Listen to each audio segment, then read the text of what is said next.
नमस्कार शेतकरी मित्रांनो, स्वागत आहे तुमचं आपल्या कृषी बाजार भाव या यूट्यूब चॅनलवर। बघा शेतकरी मित्रांनो, आज आहे 13 मे 2025। आज रोजीचे महाराष्ट्रातील विविध जिल्ह्यातील सोयाबीन बाजारभाव लाईव्ह या व्हिडिओच्या माध्यमातून आपण बघणार आहोत। तत्पूर्वी आपण चॅनलवर नवीन असाल व दररोजचे बाजारभाव अपडेट आपल्याला हवे असतील तर या चॅनलला सबस्क्राईब करा आणि या व्हिडिओला नक्की लाईक करा। चला तर व्हिडिओला सुरुवात करूया। कृषी उत्पन्न बाजार समिती आहे लासलगाव निफाड, आवकाली 160 क्विंटल, किमान दर आहे 4112, कमाल दर आहे 4375, सर्वसाधारण दर आहे 4321 रुपये। पुढील बाजार समिती आहे कटोल, आवकाली 40 क्विंटल, किमान दर आहे 3700, कमाल दर आहे 4150, सर्वसाधारण दर आहे 4050 रुपये।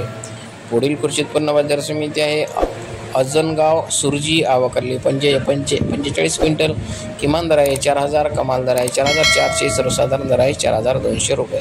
पुढील बाजार समिती आहे पैठण, जिल्हा संभाजीनगर, आवकाली 2 क्विंटल, किमान दर आहे 3851, कमाल दर आहे 3851, सर्वसाधारण दर आहे 3851।